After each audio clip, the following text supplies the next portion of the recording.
අපගේ අනුබුදු මිහිඳු මහරහතන් වහන්සේ. මිහිඳු මහරහතන් වහන්සේ පැවිදි වෙනකොට වයස අවුරුදු 20යි. 20 වයසේ යෝන් තරුණයෙක්. එතකොට ඒකට හේතුව ධර්මාශෝක රජුරෝ දැන් 84000ක් වේර විහාර කළා. සන්තෝෂෙ වැඩි. මොග්ගලී පුත්තිස්ස මහරහතන් වහන්සේගෙන් ඇහුවා ස්වාමිනී මේ බුද්ධ ශාසනයේ මං වගේ මේ දාණය දෙන කවුරුවත් වෙන ඉන්නවාද කියලා. එතකොට කියනවා මහරජ බුදුරජාණන් වහන්සේ ජීවමාන කාලෙවත් ඔබ වැනි ප්‍රත්‍යදායකෙක් හිටියේ නෑ කියනවා. ස්වාමිනී එහෙනම් මං මේ බුද්ධ ශාසනයට ඇතුළත්ද කියලා අහනවා. නෑ මහරජ ඔබ ප්‍රත්‍යදායකෙක් විතරයි කියනවා. ඔබේ දරුවෙක් පැවිදි වුණොත් බුද්ධ ශාසනයට ඔබ ඇතුළත් කියනවා. දැන් ඊළඟට යුවරජ වෙන්න හිටියේ කුමාරයා. බලන්න මේ රජවරු නිකම් මේ අපේ ලංකාවේ ඉන්න සොච්චන් රජවරු නෙමෙයි.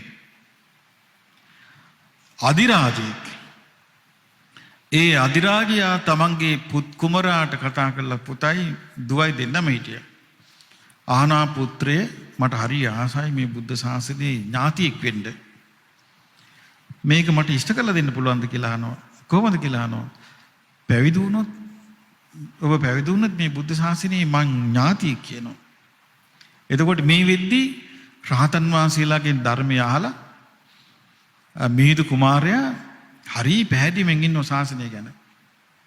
සංඝමිත්තා කුමාරීගේ ස්වාමි පුරුෂයා මේ වෙද්දී පැවිදි වෙලා අග්ගිදත්ත කියන බ්‍රාහ්මණ කුමාරයා එයා පැවිදි වෙලා සංඝමිත්තත් බලාපොරොත්තුෙන් හිටියා පැවිදි වෙන්න. ඒ යුගයේ මේ යුගයේ විශාල වෙනසක් මහත්තයා. එතකොට කිව්වා අනේ මේ පීරජානන් වහන්සේ අපි හරි සතුටුයි කිව්වා. ඔන්න දැන් ඉතින් කුමාරයා පැවිදි වෙන්න. කවුද මේ මිහිඳු කුමාරයා? ඔන්න සීමා මාලකයට එක්කරගෙන ගිහිල්ලා ඔන්න පැවිදි කළා. පැවිදි කළේ කවුද? මහාදේව කියන මහරහතන් වහන්සේ. උපාධ්‍යාය බවට පත් වුණේ කවුද? මොග්ගලී පුත්තිස්ස මහරහතන් වහන්සේ. ඊළඟට උපසම්පදා කරන්න. උපසම්පදා විදි කර්ම වාක්‍ය කිව්වේ කවුද? මජ්ජන්තික කියන මහරහතන් වහන්සේ. ඊට පස්සේ උපසම්පදා මාලකේ වුණා. අද උදේ පැවිදි වුණා. අදම උපසම්පදා වුණා. අදම රහත් වුණා. දැන් හිතාගන්න මේ වෙනස. දැන් ඔබට මේක තේරුම් ගන්නයි මේ කියන්නේ. උන රහත් වුණා. රහත් වුණාට පස්සේ රහත් වුණා කියන්නේ කල යුතු දේ කරලා ඉවරයි. කතං කරණීයං. කියන්නේ කරණීය කල යුතු දේ කතං කරලා ඉවරයි. ඊළඟට වැඩි යුතු මඟ වඩලා ඉවරයි. ආර්ය අෂ්ටාංගික මාර්ගය සම්පූර්ණ වෙලා ඉවරයි. මේ දවසයි. ඊළඟට දස අංගයේහි අංග 10කින් යුක්ත වෙලා ඉවරයි. ආර්ය අෂ්ටාංගික මාර්ගයට තව දෙකක් එකතු වෙනවා. ඊට පස්සේ දැන් මේ රහතන් වහන්සේ ආශ්‍රය ෂේ වෙලා ඉවරයි. එතකොට සීල සමාධි ප්‍රඥා සම්පූර්ණ වෙලා ඉවරයි. සද්ධා විරිය සති සමාධි ප්‍රඥා කියන ඉන්ද්‍රිය ධර්ම සම්පූර්ණ වෙලා ඉවරයි.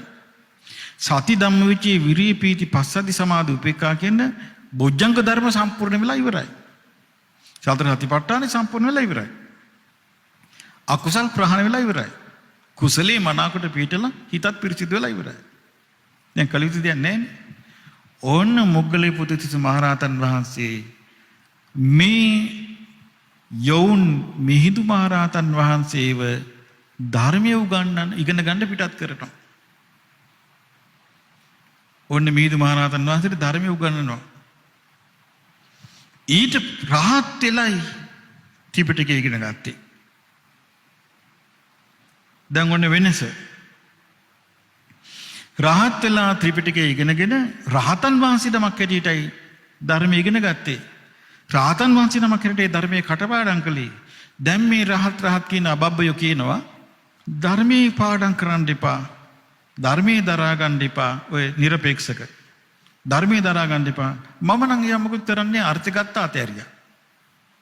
හිස් පුද්ගලයෝ.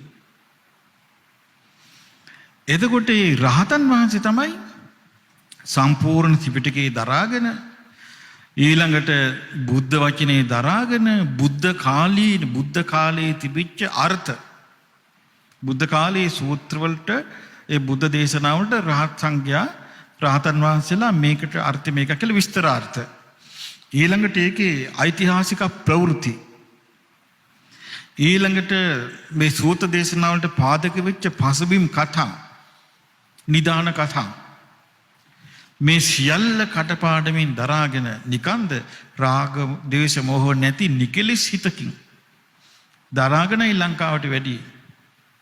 ඉතින් ඒ බඳු උත්තමයෝ තමයි ලංකාවට වැඩම කරලා මේ ධර්මයේ දීලා ඊළඟට බලන්න දැන් මේ රහතන් වහන්සේනේ මේ රහතන් වහන්සේලා කියන්නේ මේ සම්මුති පරමාර්ථය අවුල් කරගන්න හිස් පුද්ගලයෝ නෙමෙයි.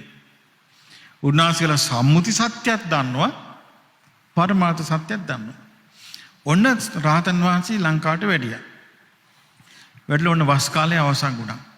පොසොන් පොයිටට වැඩි. වැඩිලා වස් කාලේ අවසන් වෙලා රාජ්‍යතුමාට කියනවා දේවනම්පියතිස්ස රජුරන්ට කියන රජතුමනි මේ භාග්‍යවතුන් වහන්සේව දකින්න නැතුව අපිට අමාරුයි කියනවා.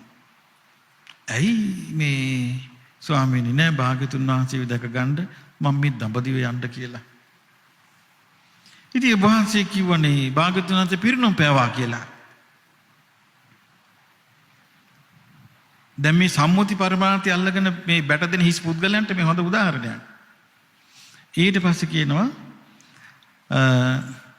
නෑ භාග්‍යවතුන් වහන්සේගේ ධාතුන් වහන්සේලා දැක බලා වන්දනා කරගන්න මට ලැබෙනවා නම් මට භාග්‍යවතුන් වහන්සේ දැක්කා වගේ තමයි කියනවා.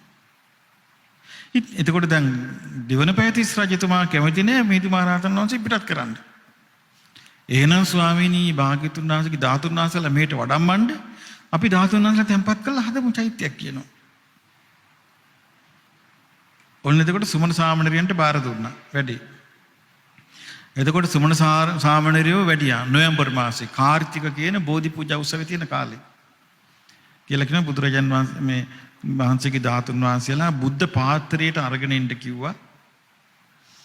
ඊළඟට ඒ වෙද්දී මේ සංගමිතත් පැවිදිලා. මොකද මිහිඳු මහරහතන් වහන්සේ පැවිදිනේ අවුරුදු 20 දිනේ.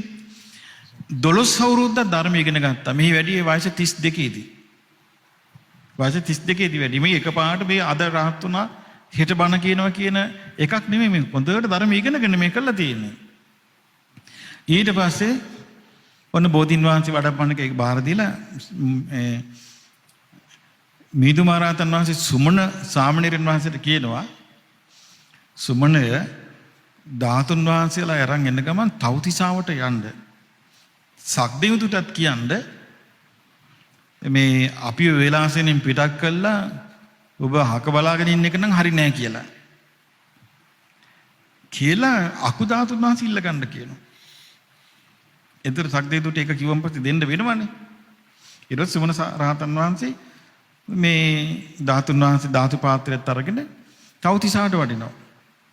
සක්දෙවිඳු මොන කියන ඔබතුමා මේ අපි වේලාසෙනින් යවලා ලංකාවට දැන් මේ මොකද අපිට උදව් නැතු වෙන්නේ ස්වාමීනි මොකද්ද කෙරෙන්න ඕනේ? අකුධාතුන් වහන්සේ දෙන්න කියනවා. දැන් සිළුමිණ සෑයේ වන්දනා කර කර ඉන්න අකුධාතුන් වහන්සේ ඒවලෙම පූජා කරනවා. අන්න උපාසකවරු උපාසකෙක් බුදුරජාණන් වහන්සේගේ සක්දෙවිඳු කියන්නේ ස්වාමීනි එහෙනම් අරගෙන ගිහින් වන්දනාමාන කරන්න සෑයට ගන්න කියනවා. එහෙමයි මේ ධාතුන් වහන්සේ වඩම්මන් ඉන්නේ. එතකොට සක්දෙවිඳු කියන්නේ බුදුරජාණන් වහන්සේගේ උපාසකයෙක්. බලන්නකො කිසි නෑ මට එහෙම බෑ කරන්න. ඔබ වහන්සේලාට ওই ධාතු තියෙන්නේ එහෙම පුළුවන්ද? ඒ මුකුත් නෑ. දැන් දැක්කද මගපරලාභී ශ්‍රාවකයන්ගේ ස්වභාවය? ඒත් මගපරලාභී කෙනෙක්. ආන් ඒ වගේ රහතුන්ගේ විස්තර මගපරලාභින්ගේ හැබෑ විස්තර ගත්තාම මේ දැන් කාලේ රොඩ්ඩෝ කිසි දෙයක් නැති හිතට එන එක කියෝ ඉන්න ඊස් පුද්ගලයෝ පිරිසක් ඒකටම වහවැටිලා ඉන්න මේ අන්ධ බාල පුතඥ රැලක් නොමග ගිහිල්ලා බොරුවට උඩඟු වෙලා උදන් අනාන ඉන්නවා. ඔච්චරයි ඔකේ කියන්නේ. ඒ පිරිස අමාරු වෙట్లా ඉන්නේ. එතකොට අර ප්‍රශ්නේ තියෙන්නේ මේගොල්ලන්ට හැකියාවක් නැහැ. තමන් ගත්ත දෘෂ්ටි වැරදි කියලා දැකලා අතාරින්න. ඇයි හේතුව? දුප්පට නිස්සග්ගී. පටිනිස්සග්ගී කියන අතාරින්න. දුප්පට නිස්සග්ගී කියන අතාරින්න අමාරුයි.